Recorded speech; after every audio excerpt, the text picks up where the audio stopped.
Parliament ఎన్నికల నేపథ్యంలో మెదక్ జిల్లాలోని వివిధ ప్రాంతాల్లో ఏర్పాటు చేసిన బోర్డర్ చెక్ పోస్టులో వాహనాల తనిఖీ పక్కగా చేపట్టాలని జిల్లా కలెక్టర్, జిల్లా ఎన్నికల అధికారి రాహుల్ రాజ్ అధికారులను సూచించారు. శుక్రవారం మెదక్ నియోజకవర్గం హవేలీ గన్పూర్లో మండలంలోని పోచమ్మ రాల్ వద్ద ఏర్పాటు చేసిన జిల్లా బార్డర్ చెక్ పోస్టును ఆర్డీఓ రమాదేవి తహసీల్దార్తో కలిసి ఆకస్మికంగా పరిశీలించారు.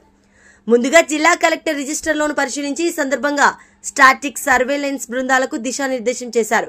ఎన్నికలను పారదర్శకంగా నిర్వహించేందుకు నగదు, బంగారం, ఇతరత్ర కానుకలను పంపిణీ చేసే అవకాశం ఉన్నందున ప్రతి వాహనాన్ని క్షుణ్ణంగా తనిఖీ చేయాలని అన్నారు.